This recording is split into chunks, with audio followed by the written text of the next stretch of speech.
नमस्कार दोस्तों। अगर आपकी उम्र 14 साल से 45 साल के बीच में है तो आप क्या देखना, सुनना या पढ़ना पसंद करोगे? मोस्ट ऑफ द केसेस में अगर आपकी उम्र 14 साल से 22 साल के बीच में है तो आप इलेक्ट्रॉनिक गेमिंग करना पसंद करते होगे, रिलेशनशिप बिल्ड करना पसंद करते होगे, दोस्तों के साथ घूमना, गपशप लड़ाना, खाना खाना जैसी चीज़ें पसंद करते होगे। वहीं आपकी उम्र 22 साल से 35 साल के बीच में है तो हो सकता है आपकी रिक्वायरमेंट थोड़ा अलग हो, आपकी लाइफ में एजुकेशनल स्ट्रेस हो, आपको एक्स्ट्रा मनी की ज़रूरत हो यानी मल्टीपल फाइनेंशियल क्राइसिस हो, रिलेशनशिप प्रॉब्लम हो, जॉब प्रॉब्लम जैसी प्रॉब्लम एग्जिस्ट करते हो। वही अगर आपकी उम्र 35 साल से 45 साल के बीच में है तो मोस्ट ऑफ द केसेस में आपको फैमिली डिमांड्स को पूरा करना होता है, फैमिली की फ्यूचर प्लानिंग करना होता है, चाइल्ड केयर करना होता है और इन सब चीज़ों में अब व्यस्त रह जाते हो। हर एक जीवन की स्टेज में हम हर एक चीज़ को चुनते हैं और इस चुनने की प्रक्रिया को कहते हैं जस्ट द राइट प्रिंसिपल या फिर गोल्डी लॉक प्रिंसिपल। भारतीय राजनीति के साथ इस प्रिंसिपल का बहुत गहरा ताल्लुक है। जाने अनजाने इस प्रिंसिपल का बहुत ज़्यादा गलत इस्तेमाल किया गया, फलस्वरूप आज की युवा पीढ़ी राजनीति में इंटरेस्ट ही नहीं दिखाता। इस चीज़ को करने के पीछे सिर्फ और सिर्फ राजनीतिक दल नहीं था, इसमें हमारा एजुकेशन सिस्टम, मीडिया और राजनीति तीनों मिलकर काम किए हैं। एग्जाम्पल के लिए मैं आपको बता दूं, एक टाइम था जब खबरें सिर्फ बोला नहीं जाता था, समझाया जाता था, और आज का टाइम है जबकि खबरें समझाना तो दूर की बात है, ठीक से बोला भी नहीं जाता। एजुकेशन सिस्टम भी इस चीज़ में पीछे नहीं है। जहाँ पे यूरोपियन एजुकेशन सिस्टम में अगर आप पॉलिटिकल साइंस को चूज़ करते हो तो आपको एसेस बनानी पड़ती है एनालिसिस पे, पिछले 5 सालों में 10 सालों में क्या पॉलिटिकल चेंजेस हुए हैं, तरीके की असाइनमेंट मिलता है स्टूडेंट्स को। वहीं हमारी देश के स्टूडेंट पॉलिटिकल साइंस की एसेस के नाम पे फंडामेंटल राइट्स पे बड़े बड़े लेक्चर लिख के लाते हैं, इंडिया की पॉलिटिकल स्ट्रक्चर कैसा है ये चीज़ों को समझाने में लगे हुए हैं। तो ऐसे में अगर आप स्टूडेंट्स की लाइफ में से पॉलिटिक्स को धीरे धीरे अलग करते जाओगे तो वो भी उस चीज़ को अपना ज़रूरत नहीं समझेगा, यानी जो नेसेसरी और अननेसेसरी के बीच में द राइट ऑप्शन को पिक करने की बात आएगी तो पॉलिटिक्स को वो लोग हमेशा ही एक अननेसेसरी चीज़ में रखेंगे, जबकि पॉलिटिक्स एक ऐसी चीज़ है जो देश सहित समूचे देशवासी की जिंदगी से जुड़ी हुई है। सत्ता जनता के हाथों में बटेगी, राज्य को एक दैत्य का रूप नहीं लेने दिया जाएगा, व्यक्ति की स्वाधीनता रहेगी, मगर हम समाजवाद के आदर्श से बंधे हुए हैं, उसको स्वीकार कर चुके हैं और इनकी पूर्ति के लिए हमें आपका भविष्य में सहयोग चाहिए। फिर मैं दोहराता हूं, जागते रहिए। जागरण जीवन का मंत्र है, जागरण लोकतंत्र की सफलता की गारंटी है। विजय की इस घड़ी में बड़ी विनम्रता के साथ बदले की सारी भावना छोड़कर जो हमारे कल तक साथ नहीं थे उनको भी अपने साथ जोड़कर हम राष्ट्र के निर्माण में जुड़ जाए, इसी बात की आवश्यकता है। धन्यवाद।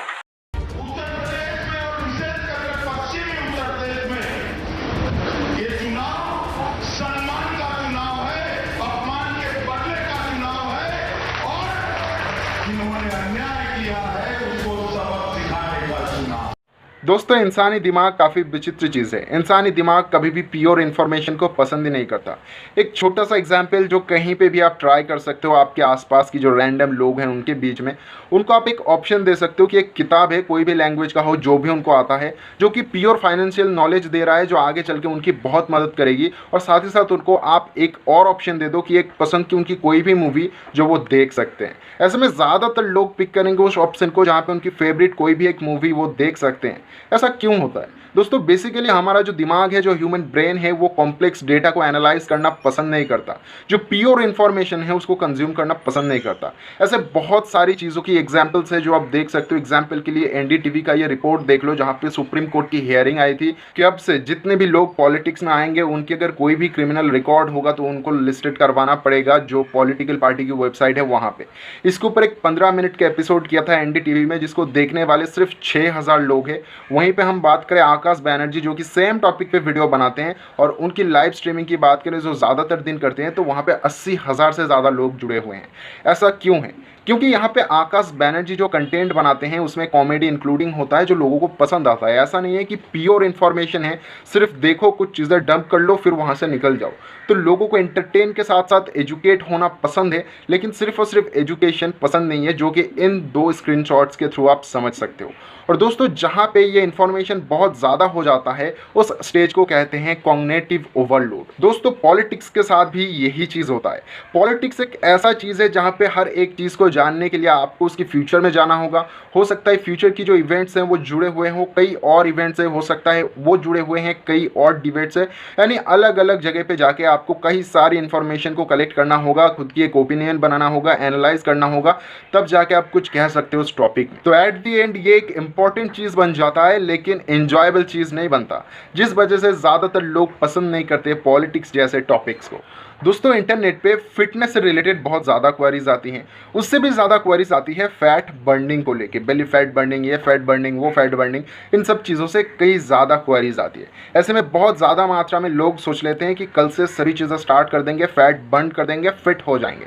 ऐसे में नेक्स्ट डे से वो सभी चीज़ें करना स्टार्ट भी कर देते हैं, जैसे कि सुबह सुबह उठना, 1 घंटे के लिए जॉगिंग पे जाना, आधा घंटे एक्सरसाइज करना, घर आने के बाद खाने पीने में रिस्ट्रिक्शंस लाना, सही चीज़ों को कंज्यूम करना, कैलोरी काउंट करके खाना खाना, और ऐसी बहुत सारी एक्शंस को वो परफॉर्म करने लग जाते हैं। लेकिन 1 महीना, 1.5 महीना, 3 महीना उसके बाद वो लोग क्विट कर जाते हैं और अपनी जो पुराने लाइफ थे उसी में लौट जाते हैं।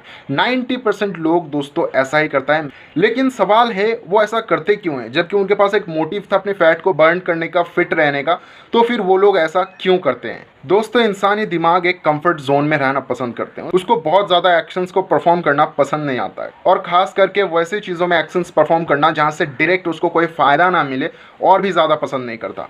पॉलिटिकल टॉपिक्स में भी ये चीज़ सेम इसी तरीके से काम करता है। 5 सालों में सिर्फ एक बार वो इन्फॉर्मेशन आपके काम आने वाला है जब आप वोट डालने वाले हो, तो हो सकता है उस टाइम पे आप एक अच्छे इंसान को वोट डालो, एक अच्छा एमएलए को चुनो, एक अच्छा पॉलिटिकल पार्टी को वोट दो, उसकी आइडियोलॉजी को समझते हुए 5 सालों में उसने क्या क्या किया है, उसका क्या पॉजिटिव या नेगेटिव इंपैक्ट आ सकता है, इन सभी चीज़ों को सोचते हुए। लेकिन आफ्टर ऑल बात करें इन 5 सालों में, तो इन 5 सालों में वो जो इन्फॉर्मेशन आपने कंज्यूम किया है वो टोटली यूजलेस है, उसका कोई काम नहीं है, ना तो उसकी कुछ बेनिफिट आपको मिल सकता है इन 5 सालों के बीच में, और इसी वजह से आपका दिमाग इन चीज़ों में इंटरेस्ट नहीं जताता है। ऑप्टिमाइजेशन ग्लोसरी में इसको too much call to action कहा जाता है। अगर आप एक कंटेंट क्रिएटर हो या फिर कंसल्टिंग से जुड़ी हुई कोई काम करते हो तो ये आपके लिए जानना बहुत ज़्यादा ज़रूरी है।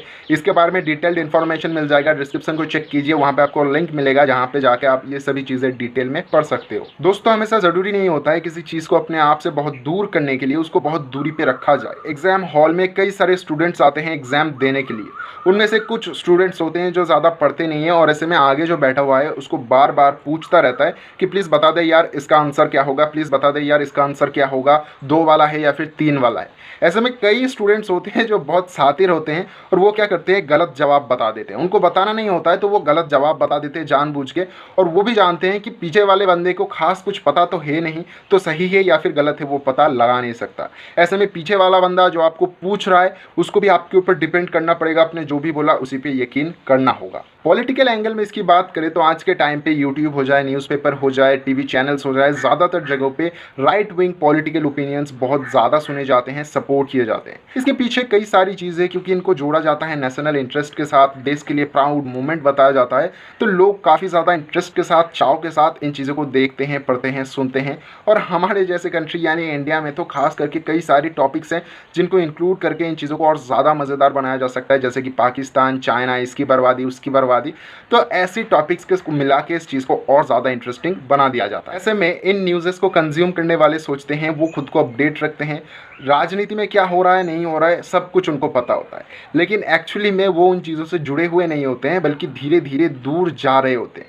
ऐसे में एक ना एक टाइम आता है जब किसी एक चेन ऑफ रिएक्शन की वजह से एक एक करके उस स्पेसिफिक पॉलिटिकल पार्टी की सभी काली करतूतें बाहर आने लगती है और एक नया पॉलिटिकल पार्टी पावर में आ जाता है। ऐसे में वो जो इंसान इतने सालों से सोच रहा था कि मैं जो जानता हूँ वो सही जानता हूँ, वो एक अच्छा पॉलिटिकल पार्टी है, मैं सही इंसान को वोट कर रहा हूँ, उसकी फीलिंग्स टूट जाती है और वो सोचने लगता है कि गंदी नाली के कीड़े ही सिर्फ और सिर्फ पॉलिटिक्स में आते हैं। ऐसे में वो एक माइंड थॉट बना लेते हैं और आगे की जो लोग हैं उनको भी सावधान करते रहते हैं कि बेटा पॉलिटिक्स में मत जाना, बहुत गंदी चीज़ है, क्या ज़रूरत है इन चीज़ों के बारे में बात करने की, अभी तुम्हारी उम्र ही क्या है, पढ़ाई लिखाई करो, अच्छी चीज़ों पर ध्यान दो, पॉलिटिक्स के बारे में क्यों बात कर रहे हो। तो दोस्तों इस चीज़ को हाइपरबॉल ऑफ पॉलिटिक्स भी बोला जाता है और कुछ सिनेरियो में इस चीज़ को पॉलिटिकल जार्गन भी बोला जाता है, यानी वो शब्दावली जिसकी विशेषता ये है कि आपको लपेट ले। दोस्तों ये चीज़ कभी ना कभी आपके साथ हुआ होगा या फिर एटलीस्ट आपने इसके बारे में सुना ही होगा। 4-5 दोस्त एक जगह पे खड़े हैं, वहाँ पे बात हो रही है पॉलिटिकल टॉपिक से रिलेटेड, तो एक ना एक दोस्त ज़रूर बोलेगा कि भाई आहिस्ते बात कर, कोई सुन लेगा, क्या फिजूल की बातें कर रहा है, पॉलिटिक्स छोड़ना यार, किसी और चीज़ पे बात करते हैं। और कहीं ना कहीं ये सब कहने के पीछे एक डर रहता है। ये डर किस बात का होता है दोस्तों? ये डर क्रिएट करता है हमारी देश की पॉलिटिकल फ्रेमवर्क। ज़्यादातर मोहल्ले में, गलियों में कहीं ना कहीं 1 या 2 पॉलिटिकल ऑफिसेज होते ही हैं। हो सकता है एक ही पॉलिटिकल पार्टी के हो या फिर अलग अलग पॉलिटिकल पार्टी के हो। पॉलिटिकल इन ऑफिसेज में कोई ना कोई भाई या फिर दादा रहता है जो हर टाइम पे आपको एहसास दिलाता रहता है कि फंडामेंटल राइट्स जो आपके संविधान में आपको दिया है वो कुछ भी नहीं है, इसके बारे में बात नहीं करने का, उसके बारे में बात नहीं करने का, इसी को वोट डालने का, उसी को वोट नहीं डालने का।